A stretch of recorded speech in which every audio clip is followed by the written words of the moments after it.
Welcome to public TV news బులెటిన్ల ముందుగా headlines. అర్జీదారుల సమస్యలపై తక్షణమే స్పందించాలి కలెక్టర్ శివశంకర్.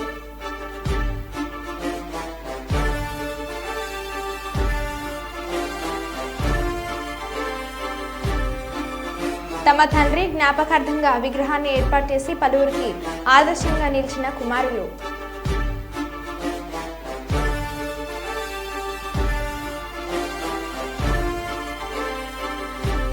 ఖమ్మం జిల్లాలో మంత్రి పొంగులేటి విస్తృత పర్యటన.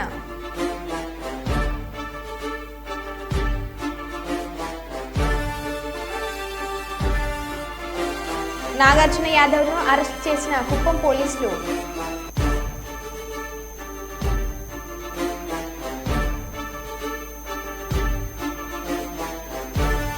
హన్మకొండ పరకాల శివార్లో ఉన్న వంతెన్ని పరిశీలించిన కలెక్టర్ ప్రావీణ్య.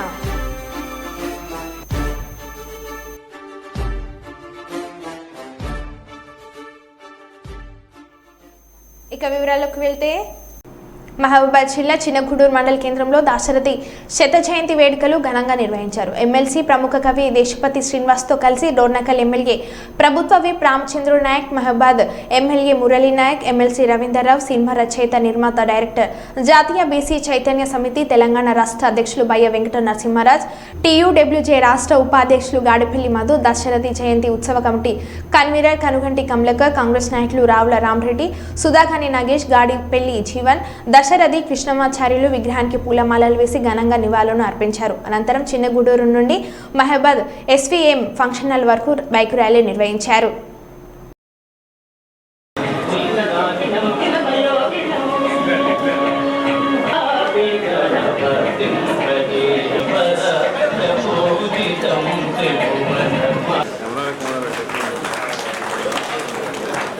గట్టిగా చప్పట్లతో మన అశోకాన్ని తెలియజేద్దామండి.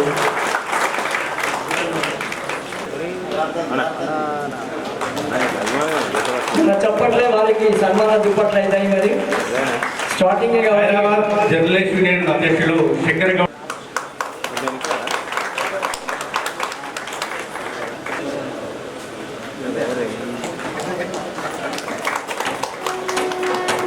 బ్రహ్మాండంగా ఇప్పుడు అద్భుతమైన కార్యక్రమం చిన్నగూడూరులో జరిగింది. నిరాజలి గారు హైదరాబాద్ నుంచి వచ్చి వాస్తవంగా భార్య పెద్దలు,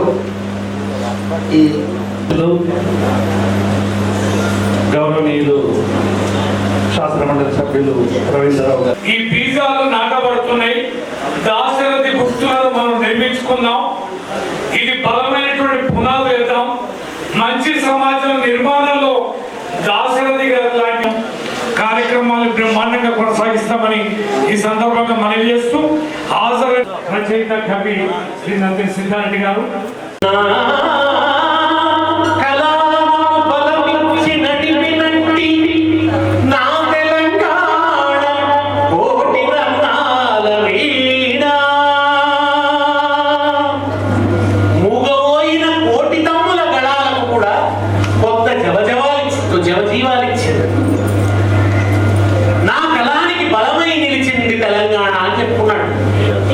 దాశరథిని పదే పదే పదే గుర్తు చేసుకోవాలంటే దాశరథి అంటే తెలంగాణ, తెలంగాణ అంటే దాశరథి.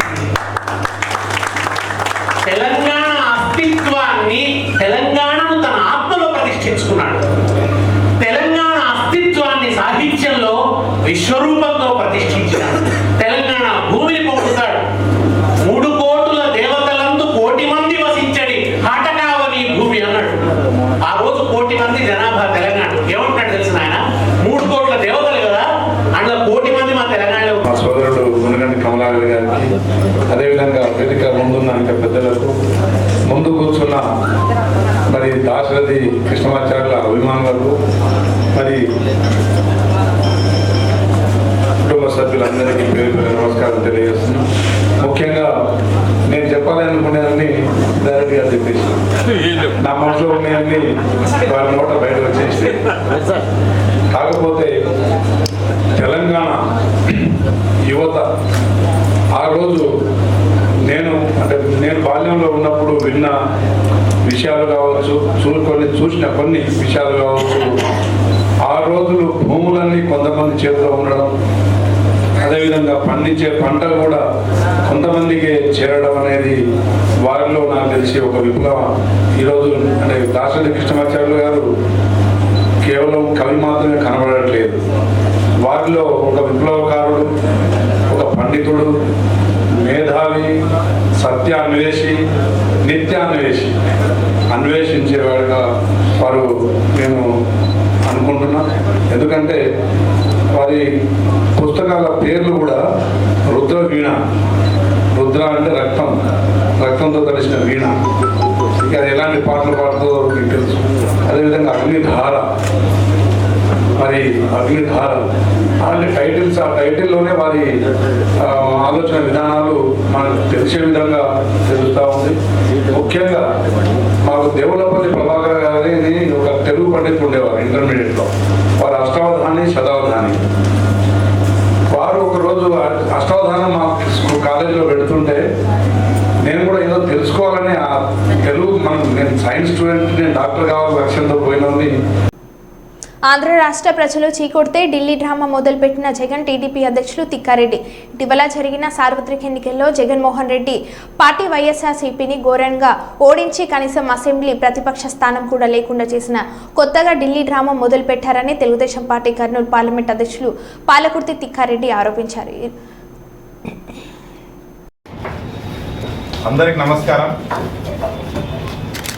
ఈరోజు ముఖ్యంగా ఈ పత్రికా సమావేశం పెద్దలు సోమశెట్టి గారు, పెద్దలు ప్రభాకర్ గారు, మా కర్నూలు జిల్లా పట్టణాధ్యక్షులు యాదవ్ గారు, అలాగే ఇక్కడికి వచ్చినటువంటి మీడియా సోదరులందరూ కూడా కర్నూలు జిల్లా తెలుగుదేశం పార్టీ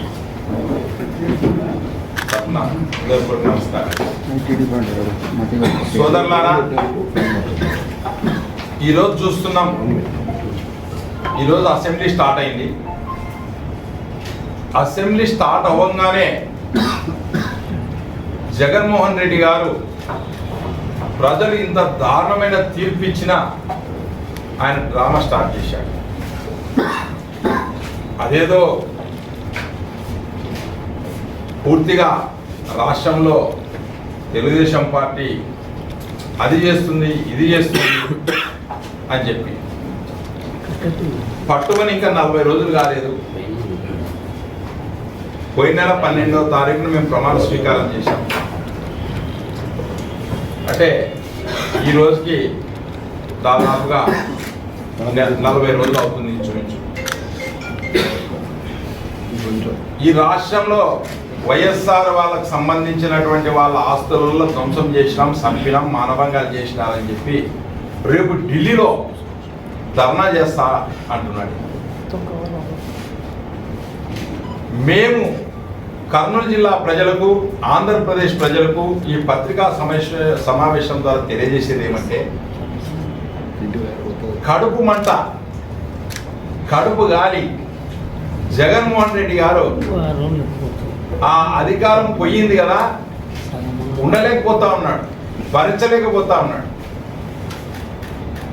నీవు ఏదైనా ఉంటే అసెంబ్లీలో వచ్చి అసెంబ్లీలో నీకు ప్రజా సమస్యల పైన లేవలేదు, లేక నీ నాయకత్వం పైన లేకుంటే నీ కార్యకర్తలకు ఏమైనా అన్యాయం జరిగింటే పోలీసు దృష్టి తీసుకురా, దానికి ఒక వ్యవస్థ ఉంది, చూసుకుందాం. లేదు మా వాళ్ళని చంపినారని చెప్తా ఉన్నారు. మేము చెప్తున్నాం, మా ప్రభుత్వం వచ్చిన తర్వాత మా కర్నూలు జిల్లాలో 9వ తారీఖు జూన్న బొమ్మిరెడ్డిపల్లిలో మా నాయకుడిని మీ వాళ్ళు చంపారు. ఏ రోజైనా మీరు వదిలారా? ఈరోజు ఆడిన మాట ప్రకారం మేము పెన్షన్లు 3 నుంచి 4 వేల రూపాయలు చేస్తామని చెప్పినాం. అది ఏప్రిల్, మే, జూన్ కలుపుకొని ఇచ్చేసినాం. 1వ తారీఖున ఇచ్చేసినాం. 1వ తారీఖున ఉద్యోగస్తులకు జీతాలు ఇస్తా ఉన్నాం, ఫ్రీ ఇసుక ఇస్తా ఉన్నాం, ఒక్కొక్కటి హామీలు 6 ప్యాక్లు కూడా నెరవేరుస్తా ఉన్నాం. వాటిని తట్టుకోలేక జగన్మోహన్ రెడ్డి గారు రేపు ఢిల్లీలో పోయి అబ్బో అన్యాయం జరిగింది, అయ్యో అన్యాయం జరిగింది అంటున్నారు. ఈరోజు ప్రజలు చూస్తూ ఉన్నారు, ప్రజలు గమనిస్తూ ఉన్నారు, మేధావులు గమనిస్తూ ఉన్నారు. అయ్యా కనీసం మాకు ఇంకా ఎక్కడ ఏముందో తెలీదు. ఐఏఎస్ ఐపీఎస్లు ట్రాన్స్ఫర్లు కాలే, ఆర్డీఓలు ట్రాన్స్ఫర్లు కాలే, ఎస్ఐలు ట్రాన్స్ఫర్లు కాలే. నీవు వేసిన యంత్రాంగంతోనే మేము పనిచేస్తూ ఉన్నాం. ఇంకా నీవు ఇచ్చినటువంటి యంత్రాంగంతో పనిచేస్తూ ఉన్నాం. మేమెక్కడ చేస్తాం నాయనా చెప్పండి. మా కార్యకర్తలు చచ్చిపోతున్నారు. మా కార్యకర్తల్ని సెక్యూరిటీ గన్మెన్లు తీర్చుకోలేకపోతున్నాం. నీకున్నటువంటి సెక్యూరిటీ గన్మెన్లు నీకున్నారు. ఇవన్నీ నువ్వు మర్చిపోయి ఇవన్నీ నువ్వు చేసుకొని మాట్లాడితే మాత్రం చాలా తప్పైంది. రేపు నువ్వు ఢిల్లీలో చేసేది కేవలం రాజకీయ కుట్ర. ఆంధ్ర ప్రజలు గొంతు కోసేదానికి నీవు రేపు డ్రామా ఆడబోతున్నావు, రేపు రాజకీయ నాటకం ఆడబోతున్నావు. అంటే ఆంధ్రప్రదేశ్ ప్రజానికానికి, ఆంధ్రప్రదేశ్ యువతకు ఉద్యోగాలు కానీ, ఇక్కడ వచ్చే ఫ్యాక్టరీలు కానీ, పెట్టుబడులు కానీ రావద్దని నీకు చెప్పేదానికే నీవు పోతున్నావు తప్ప వేరేది ఏమీ కాదు. ఇంకా 5 సంవత్సరాలు ఉండేది ఎలక్షన్. ఆ రోజు మేము మంచి చేయకపోతే ప్రజలు మేనిఫెస్టేషన్ చేస్తారు. కనీసం మేము ఎట్లా ఏముంది. ఖమ్మం జిల్లా నేలకొండపల్లి మండలంలో రెవెన్యూ శాఖ మంత్రి పొంగులేటి శ్రీనివాస్ రెడ్డి విస్తృతంగా పర్యటించి పలు అభివృద్ధి పనులకు శంకుస్థాపన చేశారు. నేలకొండపల్లిలో సైడ్ రోడ్, బొందులబండలో బీటీ రోడ్డు, ప్రభుత్వ ఆసుపత్రి, ప్రహారీ గోడ నిర్మాణ పనులకు మంత్రి శంకుస్థాపన చేశారు. ఈ సందర్భంగా ఆయన మాట్లాడుతూ గ్రామాల అభివృద్ధికి ప్రభుత్వం కట్టుబడి ఉందన్నారు. అభివృద్ధి పనులను వేగవంతం పూర్తి చేయాలని అధికారులను ఆయన ఆదేశించారు. అర్హులైన ప్రతి ఒక్కరికి ప్రభుత్వ పథకాలు అందుతాయని ఆయన తెలిపారు. పాలేరు నియోజకవర్గాన్ని అన్ని రకాలుగా అభివృద్ధి చేస్తానని శ్రీనివాస్ రెడ్డి చెప్పారు.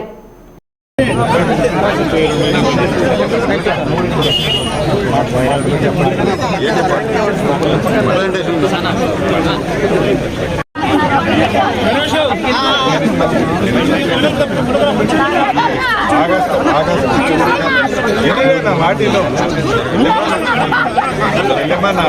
ఆగస్టు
పెట్టిన లెంత్ వరకు కరెక్టివిటీ ఇస్తారు. డ్రైన్ ఎగ్జిట్ అయ్యేటట్టు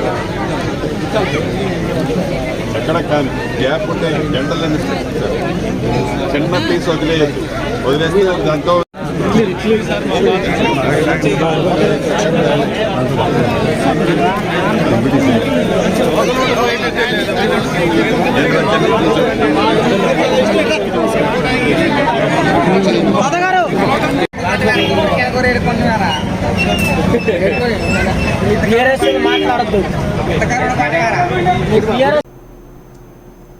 భద్రాద్రి రామయ్య సన్నిధిలో గత 40 రోజులుగా భక్తులు స్వామివారికి హుండీల ద్వారా సమర్పించిన ఆదాయం 1,21,44,579 రూపాయలు వచ్చింది.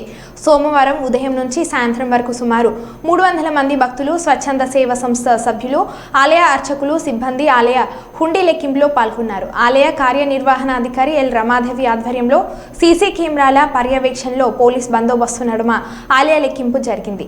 గత 40 రోజుల హుండీ ఆదాయం 1,21,44,579 రూపాయలు రాగా బంగారం 104 గ్రాములు, వెండి 805 గ్రాములు, ఇతర దేశాల కరెన్సీ కూడా కానుకలుగా వచ్చినట్లు ఆలయ కార్యనిర్వహణాధికారి రమాదేవి తెలిపారు.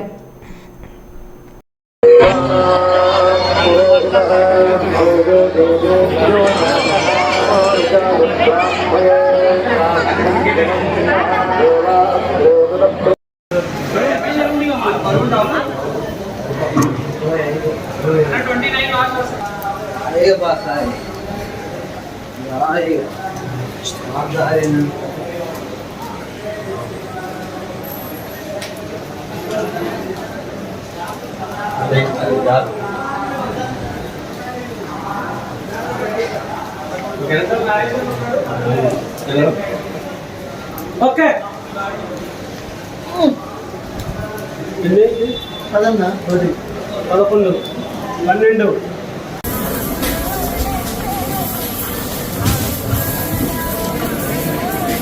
బండిల్స్ తెచ్చేవారు 150 బ్యాంకు వారికి వేయండి. టేబుల్ మీద 150 వేయండి. కింద 10 20 ఈ పక్కన మా వేద పండితుల దగ్గర 500 200.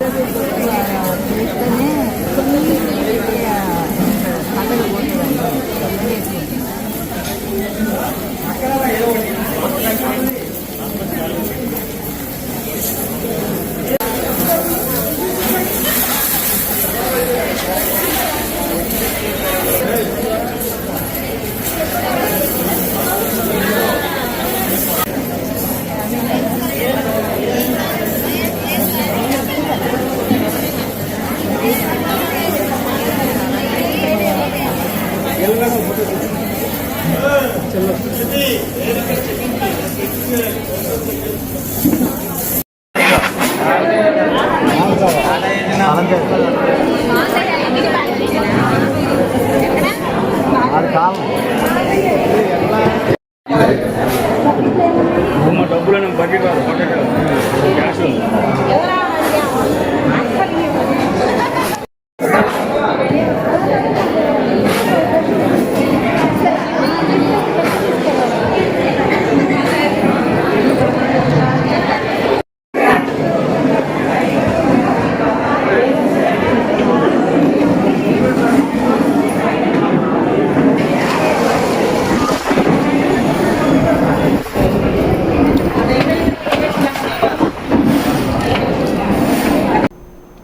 సీఎం చంద్రబాబుపై వైసీపీ రాష్ట్ర అధికార ప్రతినిధి నాగార్జున యాదవ్ అనుచిత వ్యాఖ్యలు చేయడంతో పలువురు టీడీపీ నేతలు పోలీసులకు ఫిర్యాదు చేశారు. ఈ నేపథ్యంలో నాగార్జున యాదవ్ను కుప్పం పోలీసులు నిన్న రాత్రి అదుపులోకి తీసుకున్నారు. కాగా ఈ నెల 25వ తేదీ వరకు నాగార్జున యాదవ్ను అరెస్ట్ చేయకూడదని హైకోర్టు ఆదేశించడంతో కుప్పం పోలీసులు 41A నోటీసులు జారీ చేశారు. అనంతరం కుప్పం సరిహద్దులోని తమిళనాడు బార్డర్లో బందోబస్తు నడుమ నాగార్జున యాదవ్ను వదిలిపెట్టారు. ఎందుకు అరెస్ట్ చేశారని నాగార్జున యాదవ్ను కర్నూలు కలెక్టర్ కార్యాలయంలో సునయన ఆడిటోరియంలో సోమవారం నిర్వహించే ప్రజా ఫిర్యాదుల పరిష్కార వేదిక కార్యక్రమం మధ్యాహ్నం 2 గంటల వరకు నిర్వహించాలని జిల్లా అధికారులందరూ ఉండాలని కోరుతూ ఫిర్యాదులను పట్టుకొని ప్రజా ఫిర్యాదుల పరిష్కార వేదిక ముందు కూర్చొని చూపారు. జిల్లా కేంద్రంతో పాటు జిల్లా నలుమూలల నుంచి సమస్యలను చెప్పుకునేందుకు వస్తే అధికారులు ఎవరూ లేకపోవడం బాధాకరమని అన్నారు.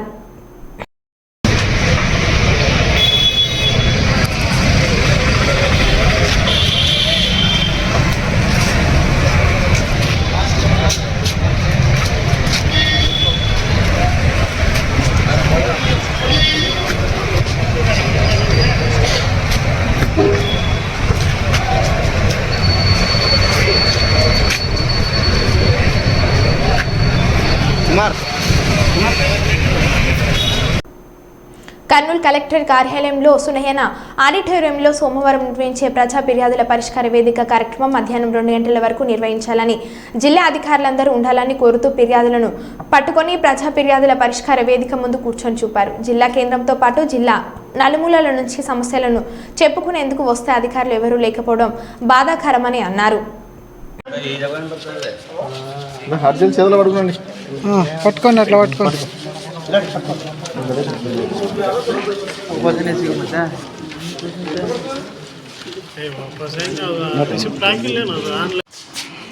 ఎవరైనా మాట్లాడతారా? ఇప్పుడు అధికారులు ఉన్నారా లేదా ఎవరైనా మాట్లాడతారా? మీ అర్జీ ఎంతవరకు ఉంది, అలా ఏం లే మాట్లాడతారా? ఎవరైనా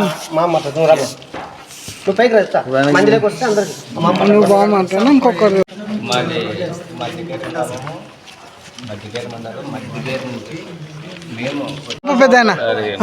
మధ్యకేర గ్రామం నుంచి 10 గంటలకు వచ్చినాము. ప్రజా దర్బారు 2 వరకు ఉండాలా, 1:30కి అయిపోయింది. మేము ఆన్లైన్ చేయించే లోపు టైం అయిపోయింది.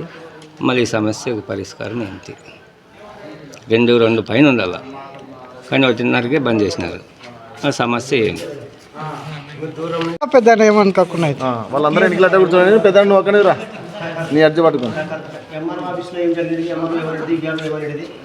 అవన్నీ కాదు, అక్కడ ఏమన్నా నిలబడి నాకేమో నేను తీసుకుంటాను.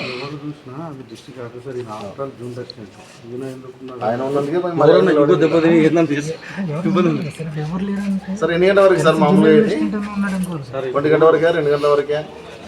Ramagundam police commissionerate Mancherial zone Chennur rural Nilwai police station పరిధిలోని వేమనపల్లి మండలంలో గత 5 రోజులుగా కురుస్తున్న వర్షానికి ప్రాణాహిత నదిలో నీటి ప్రవాహం పెరిగి రాచల్ల మల్కాలపేట మధ్య గల వంతెన మునిగిపోయింది. ప్రజలు అత్యవసర పరిస్థితిలో ప్రయాణం చేయలేకపోయారు. అట్టి సమాచారం తెలిపిన Ramagundam police commissioner Srinivas IPS DCP Mancherial రాచల్లకి జిల్లా పోలీస్ రెస్క్యూ టీంతో వెళ్లి అక్కడ ప్రజల పరిస్థితి చూసి వారికి సహాయం అందించామని తెలుపగా DCC Bhaskar, Jaipur ACP A Venkateswarlu, Chennur rural CI Sudhakar వాళ్ళతో కలిసి రెస్క్యూ టీంతో స్వయంగా బోటు నడిపి రాచర్ల మధ్య బ్రిడ్జి మునిగిపోయిన ప్రాంతానికి మరియు రహదారి దిగ్బంధం ప్రాంతానికి వెళ్లి పరిస్థితిని సమీక్షించి అక్కడి ప్రజలకు పోలీసులు ఎల్లప్పుడూ అందుబాటులో ఉంటారని ధైర్యంగా ఉండాలని మంచిర్యాల డీసీపీ భాస్కర్ తెలిపారు.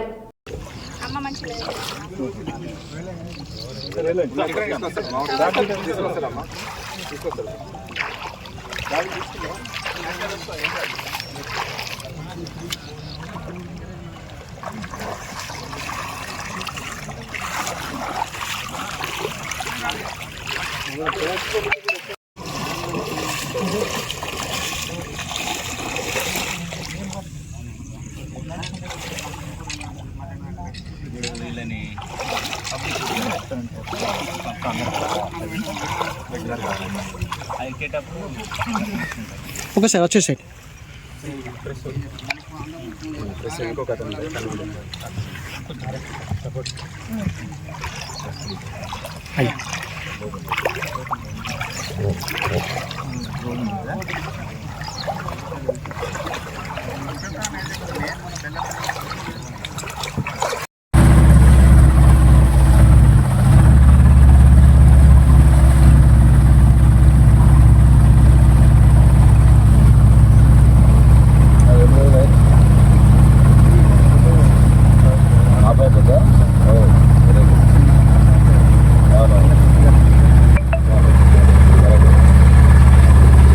ప్రతి సిపిఎం కార్యకర్త ప్రజాక్షేత్రంలో ఉంటూ ప్రజల్లో మమేకమై పనిచేయాలని, ప్రజా సమస్యల పరిష్కారమే మన ధ్యేయం కావాలని సిపిఎం కేంద్ర కమిటీ సభ్యులు ఎంఏ గఫూర్ పిలుపునిచ్చారు. సోమవారం కర్నూలు నగరంలోని స్థానిక కొత్త బస్టాండ్ వద్ద ఉన్న కార్మిక కర్షక భవన్లో సిపిఎం జిల్లా ప్లీనరీ సమావేశం సిపిఎం జిల్లా కార్యదర్శి వర్గ సభ్యులు బి రామాంజనేయులు, పిఎస్ రాధాకృష్ణ, జిల్లా నాయకులు ఎన్ అనివేలమ్మ అధ్యక్ష వర్గంగా సమావేశం నిర్వహించారు. సమావేశాన్ని ఉద్దేశించి సిపిఎం కేంద్ర కమిటీ సభ్యులు ఎంఏ గఫూర్, రాష్ట్ర కార్యదర్శి వర్గ సభ్యులు కె ప్రభాకర్ రెడ్డి, జిల్లా కార్యదర్శి డి గౌస్ దేశాయ్ మాట్లాడారు. ఈ సందర్భంగా వారు మాట్లాడుతూ 2024 పార్లమెంట్ అసెంబ్లీ ఎన్నికల అనంతరం జరుగుతున్న మొదటి జిల్లా స్థాయి సమావేశం ఇది అని, జిల్లాలో పార్టీ సభ్యులుగా చేస్తున్న కృషి పట్ల సంపూర్ణంగా ఆయా స్థాయిలో చర్చించే పనిని మరింత మెరుగుపరుచుకోవాలని అన్నారు. మత రాజ్యాంగంగా దీన్ని మార్చాలా అనేది వాళ్ళ యొక్క అజెండా. వాళ్ళ ప్రయత్నాలన్నీ ఆ వైపు చేస్తూ వచ్చారు. ఈ ఎన్నికల్లో ఆ రకంగా ప్రజల్ని ఒప్పించి అధికారం పొందడమే కాదు 3/4 మెజార్టీ సాధించుకోవాలనేటువంటి ఒక ప్రయత్నం బీజేపీ చేస్తూ వచ్చింది. బీజేపీ అజెండాను గ్రహించిన తర్వాతనే భారతదేశంలో రాజ్యాంగాన్ని కాపాడుకోవాలా, ఈ రాజ్యాంగం పోతే సెక్యులరిజం పోతుంది, ఈ రాజ్యాంగం పోతే రిజర్వేషన్లు పోతాయి, ఈ రాజ్యాంగం పోతే దేశంలో ప్రజాస్వామ్యం పోతుంది అనేటువంటి ప్రజాస్వామ్యవాదులందరూ భయపడారు. దేశవ్యాప్తంగా ప్రజాస్వామ్యవాదుల్లో ఓ పెద్ద చర్చ రావడం, అన్ని పార్టీల్లో ఉండేటువంటి ఈ ప్రజాస్వామ్యవాదులు తమ పార్టీలో చర్చ పెట్టడం, ఆ రకంగా ఇండియా కూటమి అనేటువంటి కూటమి ఏర్పడడానికి ఒక ప్రాతిపదిక ఏమంటే భారతీయ జనతా పార్టీ యొక్క కుట్రలు కుతంత్రాలు దేశానికంతా అర్థమైన తర్వాత భారతీయ జనతా పార్టీని ఎదిరించాలంటే ఒంటరిగా ఎదిరించలేము, మన మధ్య ఐక్యత కావాలి అనేటువంటి అన్ని పార్టీల్లో చర్చ జరిగిన తర్వాతనే ఇండియా కూటమి అనేది ఏర్పడింది. సరే మన పార్టీ కూటమి అనే దానికంటే కూడా ఒక వేదికగా దీన్ని పెట్టుకుంటే మంచిది అనేటువంటిది మొదటి నుంచి మన అభిప్రాయం. ఎందుకంటే కూటమి ఆంధ్రప్రదేశ్ రాష్ట్రంలో అధికారంలోకి వచ్చిన ఎన్డీఏ కూటమి ముఖ్యమంత్రి నారా చంద్రబాబు నాయుడు అరాచక పాలన సాగిస్తున్నారని ఏపీ మాజీ సీఎం జగన్మోహన్ రెడ్డి చెప్పారు. అసెంబ్లీకి ఎమ్మెల్యేలు ఎమ్మెల్సీలతో కలిసి నల్ల కడువలు ధరించి జగన్ వస్తుండటంతో పోలీసులు అడ్డుకున్నారు.